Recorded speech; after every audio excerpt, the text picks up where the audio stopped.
오늘은 제 7장 의존이라고 하는 부분에 대해서 같이 이야기를 해보도록 하겠습니다. 의존이다라고 하는 거, 이게 저희가 생각을 해보면은, 하나님에 대한 의존과 관련된 부분은 우리가 늘 이제 하나님과 생활을 하면서 하나님께 의존을 해야 된다라고 하는 그런 부분에서 우리가 익히 들어왔던 그러한 특성 또는 용어로 이제 우리가 생각을 할 수 있는데, 여기 존 스토트 목사 같은 경우에는 우리가 하나님께 의존을 해야 되는 그런 부분도 있지만 사람에게 서로 의존을 해야 된다라고 하는 그런 부분에 대해서 이야기를 하고 있습니다. 그래서 저는 우리가 사람에 대해서 의존하는 것이 꼭 나쁜 것은 아니구나. 그리고 하나님께서도 예수님께서도 이제 의존과 관련된 부분에 대해서 말씀을 하셨기 때문에 의존이라고 하는 그런 특성도, 하나님에 대한 의존도 있고 그 다음에 서로에 대한 의존이라고 하는 그 부분에 대해서 우리가 생각을 해볼 필요가 있다라고 하는 부분에 대해서 한번 깨닫는 그런 시간을 가졌습니다. 첫 번째 줄 보시면은 조금 전에 말씀을 드렸던 것처럼 하나님과 서로에 대한 의존이다라고 말씀을 하십니다. 그래서 우리는 하나님과 그리고 다른 사람과 의존하며 살아가도록 이제 우리가 이제 지음을 받았다라고 하는 그런 부분에 대해서 말씀을 하고 계시고요. 우리는 하나님에 대해서한 의존에 대해서는 우리가 별달리 생각할 여지 없이 당연한 거다라고 생각을 하지만, 아까도 말씀드렸던 것처럼 사람에 대한 의존이라고 하는 그런 부분에 대해서는 조금 생소한 그런 측면이 있어서 그런 부분에 대한 또 이제 균형도 필요하지 않을까, 그런 부분도 이제 우리가 생각을 해볼 수 있을 것 같습니다.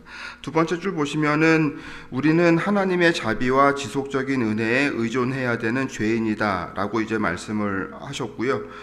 여기서 죄 또는 죄인이다라고 하는 그런 부분은 그분 없이 살려고 하는 의도 자체가 죄를 의미한다라고 이제 말씀을 하고 계십니다. 그래서 우리는 이제 하나님의 자녀로서 당연히 하나님과 함께 또는 하나님께 의존을 하면서 하나님의 은혜를 구하는 것이 우리가 이제 죄악으로부터 벗어날 수 있는 그러한 부분이다라고 하는 점을 두 번째 줄, 세 번째 줄에서 생각을 해볼 수 있을 것 같고요.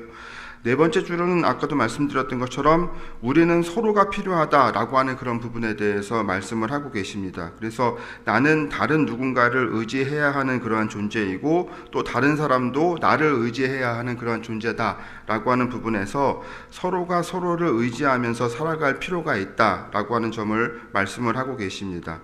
근데 사실 저는 아까 말씀드렸던 것처럼 이 부분에 대해서 많은 생각을 못 해봤다라고 말씀을 드렸는데, 사실 생각을 해보면은 우리는 세상을 혼자 살아갈 수 있을까라고 하는 그 질문에 대해서 당연히 우리는 혼자 세상을 살아가지 못하는 그런 부분이 있고, 하나님께서도 인간을 창조하실 때 혼자 살게 하신 것이 아니라 이제 짝을 주어서 함께 살게 하셨던 그런 부분이 있기 때문에 우리가 서로에게 의지할 수 있고 또 의존을 받을 수 있는 이와 같은 존재로 성장할 필요가 있겠구나라고 하는 점도 첫 번째 동그라미 파트에서 이제 생각을 해본 그런 부분입니다. 주기도문 보시면은 주기도문은 6개의 간구로 이루어져 있다라고 하는 그런 말씀을 하고 계시고요. 첫 번째 간구는 하나님의 영광을 향한 우리들의 간절함을 나타내는 간구, 그분의 이름이라든지 나라라든지 또는 뜻과 관련된 그런 부분에서 하나님의 영광과 관련된 간구로 이제 우리가 생각을 할 수 있을 것 같고요. 두 번째 간구의 파트는 우리가 그분의 은혜에 의존하고 있음을 드러내는 간구다라고 이제 이야기를 하고 있습니다. 그래서 일용할 양식이라든지 죄에 대한 용서라든지 그리고 악으로부터의 구원이라고 하는 그런 부분은 우리가 그분의 은혜를 이제 의존하고 있는 그런 부분으로 이제 우리가 생각을 할 수 있는데요.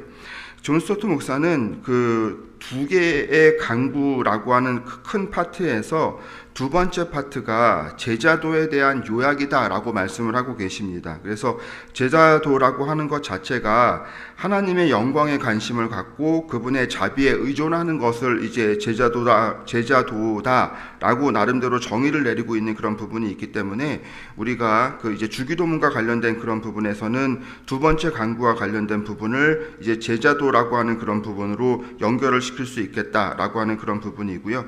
그 다음에 밑에 줄 보시면은 하나님은 우리를 더 성숙시키기 위해 누군가를 의존하는 경험을 사용하실 수 있다라고 이제 말씀을 하고 계십니다.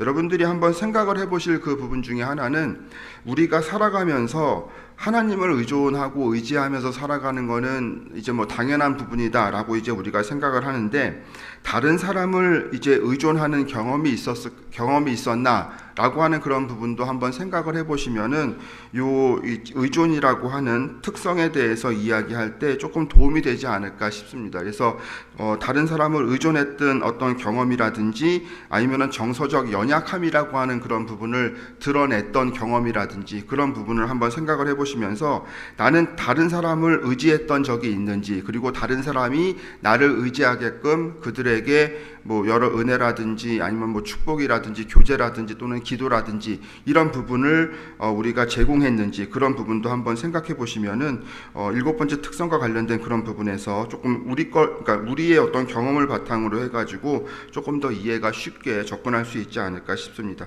예수님께서도 이제 2번 이제 눈물을 보이셨던 그런 부분에 대해서 누가복음 19장 41절 그리고 요한복음 11장 35절에서 말씀을 하고 계시고요. 그 다음에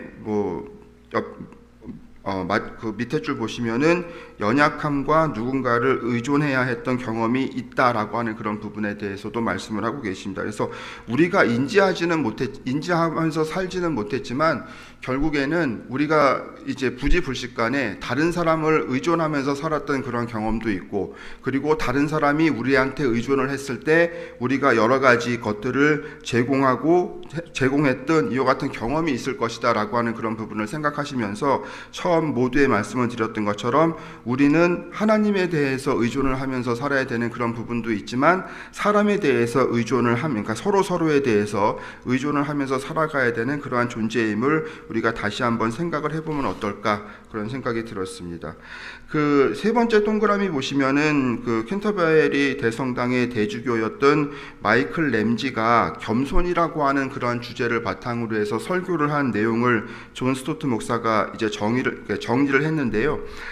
마이클 램지 이 대주교는 이제 사죄 서품을 준비하는 이제 그룹을 대상으로 해서 설교를 진행을 했던 그런 부분이 있는데, 그 설교에서 다음과 같이 5가지의 조언에 대해서 이야기를 했다라고 이야기를 하고 있습니다.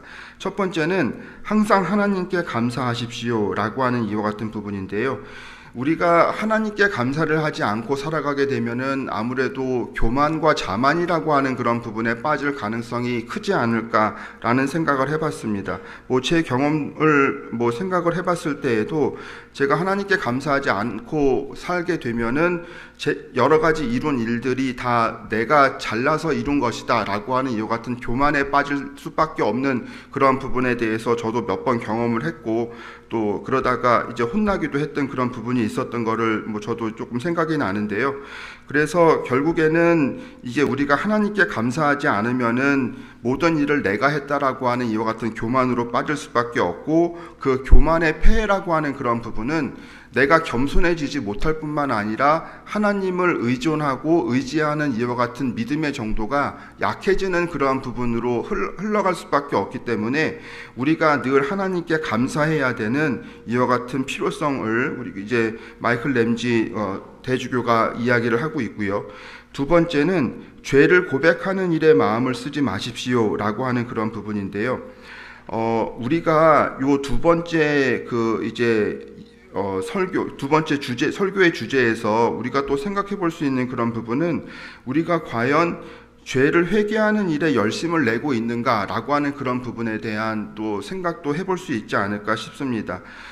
부지불식간에 저희들이 살면서 하나님께 대해서 저희들의 죄를 이제 용서하고 회개하는 이와 같은 경우도 있지만, 또 어떻게 보면은 우리가 범한 죄를 대부분 또 잊고 그냥 넘어가는 그런 부분도 있기 때문에 우리가 죄를 고백하는 일에 또는 죄를 회개하는 일에 조금 더 열심을 낼 필요가 있다라는 그런 생각이 들었고요. 결국에 이게 죄를 회개하고 그 다음에 죄를 고백하는 마음이라고 하는 그 부분은 자기 반성과 관련된 그런 부분이고, 하나님께서 나를 평가하신다라고 하는 그런 부분으로 연결이 되기 때문에 우리가 조금 더 적극적으로 그 죄를 고백하는 일에 우리가 관심을 기울일 필요가 있겠다라고 하는 그런 부분입니다. 3번째는 굴욕을 받아들일 준비를 하십시오라고 하는 그런 부분인데요. 어떻게 보면은 이 3번째 이슈가 조금 생소한 그런 부분이 될 수도 있지 않을까라는 생각이 듭니다. 이게 굴욕이라고 하는 그런 부분은 어떻게 보면은 자신의 자존감이라든지 또는 뭐 이제 자존심이라든지 이런 부분을 낮출 수 있는 그런 부분이고, 또 굴욕과 관련된 그런 부분은 내가 갖고 있는 어떤 사회적 지위라든지 뭐 이런 부분에 대해서 흠집을 낼 수 있는 그런 부분이기 때문에, 저를 포함한 대부분의 사람들이 굴욕과 관련된 부분에 대해서는 가급적이면은 굴욕을 당하지 않고 이제 살아가기를 원하는 그런 부분이 있는데, 이 마이클 램지 대주교는 말씀하시기를 굴욕이라고 하는 그런 부분은 우리를 겸손하게 하는 이와 같은 순기능이 있다라고 하는 점에 대해서 말씀을 하고 계십니다. 그리고 결국에 우리가 굴욕을 당하거나 아니면 더 심한 굴욕을 이제 겪게 되면은 결국에는 우리를 낮출 수 있는 이와 같은 하나의 원인으로 작용할 수 있는 게 굴욕과 관련된 그런 부분이기 때문에, 우리가 그 미리 또는 사전적으로 굴욕을 받아들일 그러한 준비를 하는 것이 필요하다라고 이제 말씀을 하고 계십니다. 그래서 마이클 램지 그 대주교가 이야기하는 그런 부분은, 굴욕은 우리를 예수님께 가깝게 가게 하는 하나의 기회가 될 수 있는 그런 부분이기 때문에, 굴욕과 관련된 그런 부분을 우리가 조금 넓은 마음으로 조금 받아들일 수 있는 그런 부분도 필요하다라고 하는 점을 말씀을 하고 계시고요. 네 번째는 그 지위에 대해 염려하지 마십시오라고 하는 그런 부분인데요. 이 부분도 우리가 세상을 살면서 세상에서 주는 여러 가지 지위라든지 또는 교회 내 지위라든지 그런 부분에 대해서 우리가 인간이기에 어쩔 수 없이 이제 신경을 쓰거나 관심을 가질 수밖에 없는 그런 부분이 있는데, 여기서 말씀을 하시는 것처럼 우리가 관심을 기울여야 하는 그런 지위는 세상의 지위라든지 또는 교회 내외 지위가 아니라 예수님께 가까이 나아가는 그러한 지위다라고 하는 그런 말씀을 하고 계시면서, 우리가 어떤 부분에 조금 더 관심을 기울여야 될지와 관련된 부분을 명확하게 말씀을 하고 계십니다. 그리고 다섯 번째는 여러분의 유머 감각을 활용하십시오 라고 하는 그런 부분인데요. 밑에 보시면은 웃으십시오 라고 하는 그러한 이야기가 나옵니다. 웃으시죠 한번. 반응이 되게 좋을 줄 알았는데, 역시 이게 학생한테 제가 농담을 했을 때의 반응과 그 이제 교회에서 제가 농담을 했을 때의 반응은 확실히 다른 것 같아가지고, 제가 요거 보면서 한번 성도님들 한번 웃어보시죠 그렇게 이야기하면은 아주 호쾌하게 웃으실 줄 알았는데, 생각했던 것보다는 많이 웃지 않으셔가지고 그래서 여기서 저기 뭐 웃어라 아니면은 유머 감각을 활용해라 라고 하는 그런 부분은, 인간이라고 하는 존재는 우주 안에서 그리고 하나님 안에서 무한히 작고 터무니없는 피조물에 이제 불과하다라고 하는 그런 말씀을 하고 계시고요. 그리고 우리는 뭐 좀 진지해야 되는 그런 부분도 있지만, 우리가 그 진지라고 하는 것을 넘어서, 진지함이라고 하는 것을 넘어서 침통할 필요는 없다라고 하는 그런 부분에 대해서 이야기를 하고 있습니다. 그래서 조금 더 우리가 웃으면서 성도들을 대할 필요도 있고, 그 다음에 기쁜 마음으로 하나님과 교제하는 또는 하나님을 만나는 이런 그 부분도 필요하지 않을까 싶어가지고, 비록 이 마이클 램지 대주교가 이제 사제서품을 준비하고 있는 분들을 대상으로 해서 설교를 한 그런 부분이지만, 이와 같은 5가지의 그런 조언을 바탕으로 해서 우리가 뭐 조금 더 겸손이라든지 아니면은 뭐 굴욕이라든지 또는 뭐 유머 감각이라든지 이런 부분에 대해서 우리의 생각을 한번 정리해 볼 수 있는 그런 기회가 되지 않았나, 그런 생각이 듭니다. 다음 페이지 보시면은 미성숙의 표지라고 하는 그런 부분인데요. 여기서 우리가 생각해 볼 수 있는 그런 부분은, 사실 대부분의 사람들은 다른 사람한테 의지하지 않는 것이 성숙이다라고 하는 이와 같은, 어떻게 보면은 잘못된 편견을 갖고 있다라고 이제 우리가 생각을 할 수 있습니다. 근데 존 스토트 목사는 명확하게 이야기하는 그런 부분 중에 하나가, 두 번째 줄에 보시면 다른 사람에게 의지하지 않으려는 것은 성숙이 아니라 미성숙이다 라고 하는 그런 부분을 이제 명확하게 제시를 함으로써, 우리가 그 기존에 갖고 있었던 고정된 관념이 잘못되었다라고 하는 그런 부분에 대해서 이야기를 하고 있습니다. 그래서 우리가 성숙이라고 하는 그러한 어떠한 어떤 정도라든지 또는 태도를 보이기 위해서 다른 사람한테 의지하지 않으려고 하는 이와 같은 경향이 우리들에게 조금 있는 그런 부분은 분명히 있는데, 이것은 성숙이 아니라 오히려 미성숙이다라고 하는 그런 부분을 말씀을 하시면서, 다른 사람한테 의지해 의지해도 된다. 그리고 다른 사람이 나한테 의지할 때 내가 그들에게 베풀 수 있는 것들에 대해서 더 적극적으로 베푸는 것이 훨씬 더 의미가 있다라고 하는 그런 부분에 대해서 말씀을 하고 계십니다. 세 번째 줄에는 물론 의존이라고 하는 게 급진적인 제자가 취해야 할 유일한 태도는 아니다라고 말씀을 하고 계십니다. 그래서 밑에 줄, 그 밑에 줄 보시게 되면은 결국에는 의존이라고 하는 그런 부분도 중요하지만 또 자립이라고 하는 그런 부분도 중요하기 때문에 의존과 자립이라고 하는 이 두 개의 태도 사이에서 잘 균형을 맞출 그런 부분이 그런 필요가 있다라고 하는 그런 부분을 말씀을 하고 계십니다. 그래서 우리가 너무 지나치게 의존적이 되는 것도 문제이지만 너무 우리가 지나치게 자립적인 부분만을 지향을 함으로써 다른 사람에게 의지할 수 있는 그런 기회라든지 이런 것들에 대해서 우리가 잘못된 생각을 가질 필요는 없다라고 하는 그런 부분에 대해서 말씀을 하고 계십니다. 그 동그라미 첫 번째 그 문단에서 첫 번째 그 화살표를 보시면은요, 예수님도 우리가 나이가 들수록 누군가를 의지하게 될 것이라고 가르치고 계시고, 그 다음에 예수님께서는 부활 후에 베드로에게 요한복음 21장 18절에서 이렇게 말씀을 하고 계십니다. 내가 젊어서는 스스로 띠띠고 원하는 곳을 다녔거니와 늙어서는 내 팔을 빌리리니 남이 내게 띠띠우고 원하지 아니하는 곳으로 데려가리라 라고 하는 말씀인데요.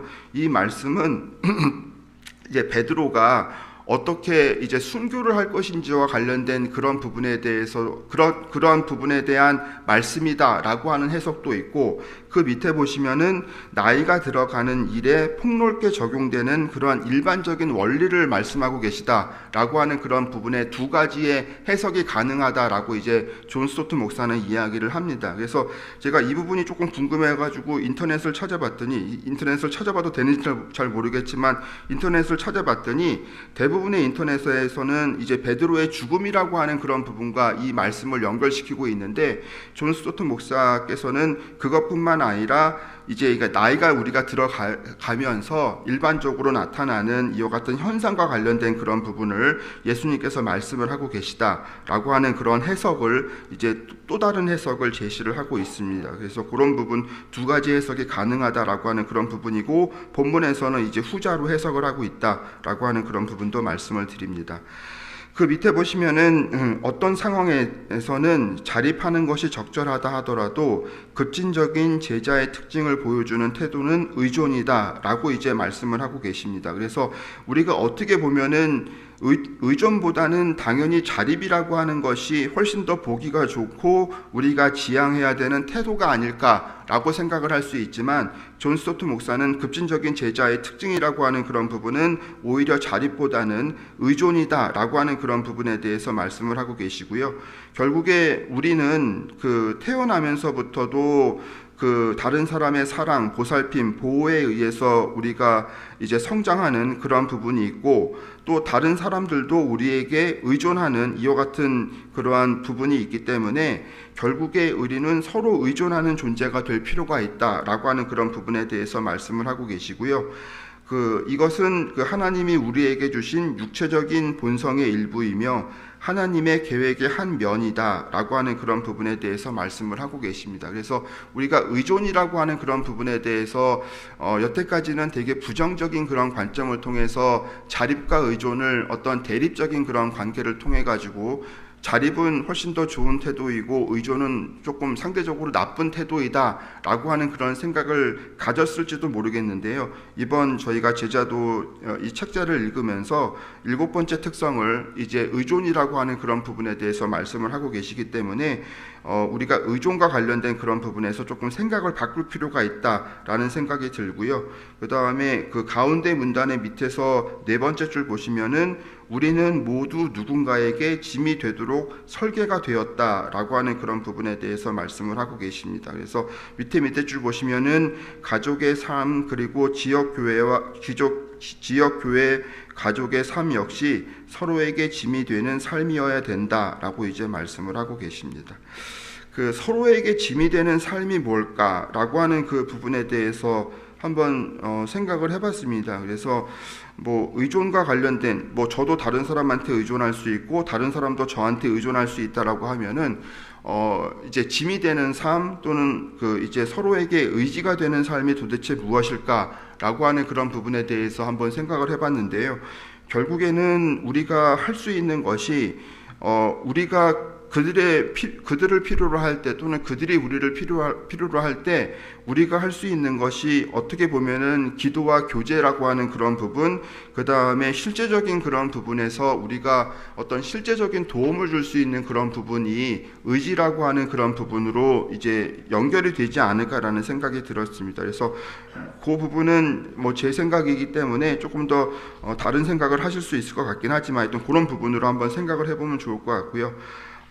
마지막 동그라미 보시면은, 마지막 문단 보시면은 그리스도께서도 몸소 의존의 위험을 보이셨다라고 하는 그런 부분입니다. 예수 그리스도도 이제 마리아한테서 태어나셨고, 그 다음에 어린 시절에는 엄마 그리고 다른 사람에게 의존하며 성장했지만 사실 그 의존하면서 성장했음에도 불구하고 신적인 위험이라고 하는 그런 부분은 결코 훼손되지 않았던 그런 부분이 있었습니다. 그리고 예수님께서 우리의 죄악을 위해서 십자가에 못 박히셨고, 그 다음에 뭐 전혀 움직이지 못하는 그런 부분이 있어서 완전히 또 전적으로 의존하는 상태가 되셨지만, 그 가운데에서도 위험이라고 하는 그런 부분이 전혀 상실이 되지 않았던 그런 부분이 있기 때문에, 그 밑에서 세 번째 줄 보시면은 우리는 그리스도의 인격을 통하여 의존이 한 인간에게서 그들의 최고 가치인 위엄을 빼앗지 않으며 빼앗을 수 없음을 배운다라고 하는 그런 부분입니다. 그래서 결국에 의존이라고 하는 거는 하나님께서 보이신 태도다라고 하면은 우리의 삶이라든지 또는 우리의 신앙생활 속에서도 반드시 드러나야 된다라고 하는 그런 부분으로 이제 결론을 맺고 있습니다. 그래서 뭐 제가 쭉 한번 읽으면서 느꼈던 그런 부분 중에 하나는 우리가 다른 사람을 의존한다라고 해서 어떤 우리의 자존감이라든지 뭐 이런 것들이 결코 낮아지는 것은 아니다라고 하는 그런 부분, 그리고 다른 사람이 나에게 의존할 때 우리가 기쁜 마음으로 그들의 아픔에 동참할 필요가 있다라고 하는 그런 부분까지 한번 생각을 해봤습니다. 이상으로 7장 의존에 대해서 논의 마치도록 하겠습니다. 감사합니다.